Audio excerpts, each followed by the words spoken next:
Welcome everyone back to another video on the tree sequence.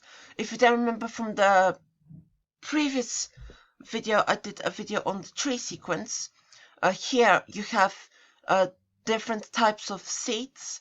For example, you have a red seed, so the first seed can only be used once, the second seed can only be used twice, the third used 3 times, and so on, so on, so on. And to see how much you can do, or how far you can do. And we have discovered the number. This number, to generate the seeds, for example, you can have a green seed. So 1 green seed, I'm not going to do anything else with the green seed then. 2 blue seeds, we're not going to connect them with blue rods. And then maybe then a purple seed. So now you have green, blue, and purple seed that can only be used twice, 3 times. So that's how it is. So yeah, so we've got 1, 2, 3. Now you can go further on. You can then use, for example, you can then go forward again, and you can go 1, 2, 3, and then maybe a 4, perhaps, if that's how it works. But yeah, so we just keep on generating new seeds. So that's the definition of the tree function, the tree. Now, the tree function is a very, very, very fast-growing function, but it's not as fast as probably the Busy Beaver functions, which are other application functions on Turing machines, however. But this is a very fast-growing function. Let me give you a better understanding of it in a moment. Here, guys, here's a better definition. If you don't remember this from the last time, I did this. So you have the nearest common ancestor, which is different colors. So basically, guys, if I get a tree that is in the same tree, the forest is dead. I have to redo the forest. So yeah, so this right here shows me that my nearest common ancestor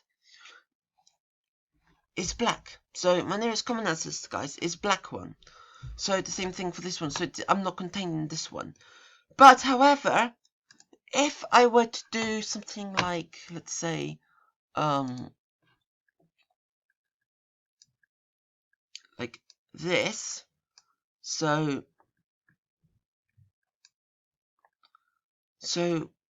I can do this. So yeah, like this. So blue, blue, blue. So if I could do blue, blue, blue, I cannot do another. Okay. I cannot do another blue, blue, blue. If I find another blue, blue, blue in my growing tree function, forest is dead. However, if it turned out that one of them is a common ancestor and this is black, and the blue than that's not contained. Only works to contain if it's the same. For example, I cannot have 2 of, let's say, this. So I cannot have 2 of these because they're contained. However, I could have 1 of this because this is not contained in this. For example, guys, here, this game with 3 seeds is finite. This game, however, it's finite game. It's finite. So you can literally do however you want with them. Maybe get a green, and then maybe do this stretch on how to get another green, and just stretch this down there like this, and maybe add this to be a purple something.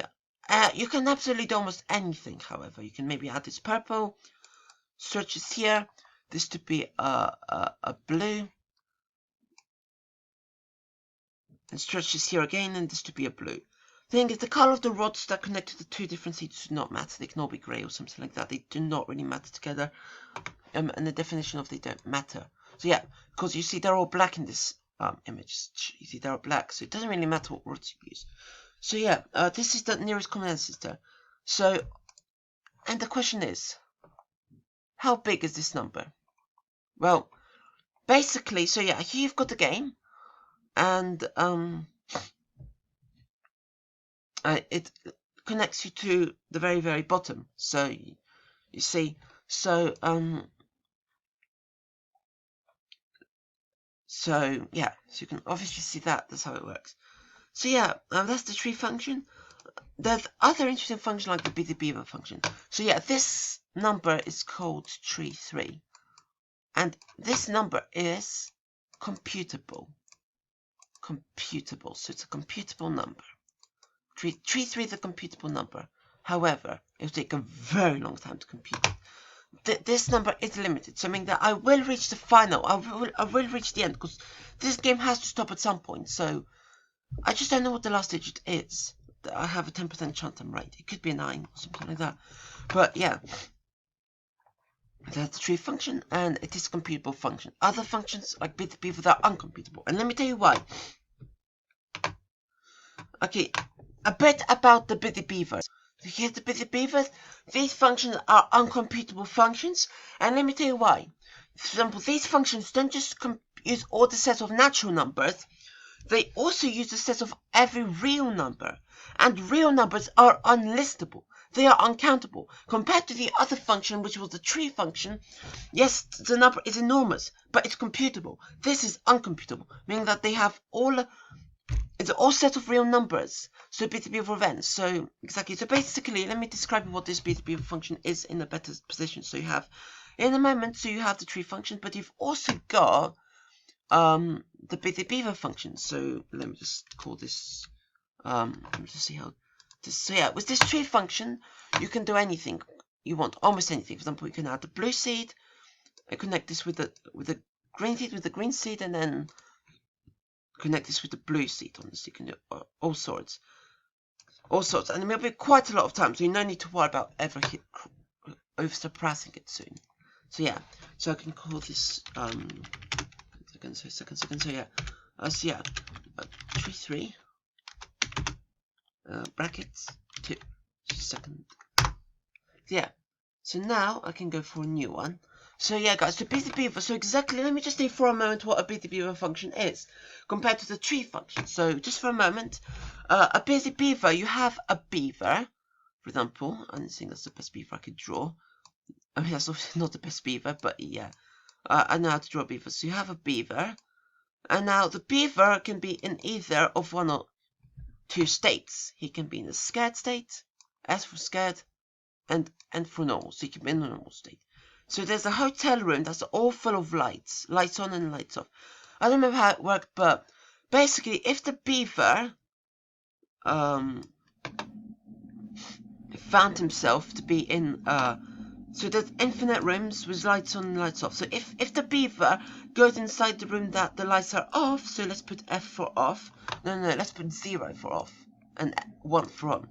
1 for on. So lights off, he'll transfer into a scared state. So he will turn the light on and go back to the next room. So he finds himself in the scared state with this position, and he turns the light on and goes to the room where the light's on. Once he finds himself into the room where the light is on, he'll transfer into the normal state. So the Busy Beaver found himself in the light on, normal state. However, if he's in a normal state and he finds himself into a dark room, he transfers into a scared state. However, if he's in a normal state and he finds himself with the lights on, he'll turn the light off and proceed to the next room. Think how that, remember how it works. So then, if the beaver is scared and he finds himself in the room where the light is on, he'll transfer into normal state. Or so no more light is on, turned into light off. If he's scared and finds himself into a room where the light is off, he will turn the light on, or will he? I don't remember exactly how this worked. But yeah, that's the Busy Beaver function. We can represent these lights as ones and zeros. I mean, it doesn't have to be exactly what I said, but yeah. So yeah, like on, off, on, and there's infinitely many. So yeah, that's the definition.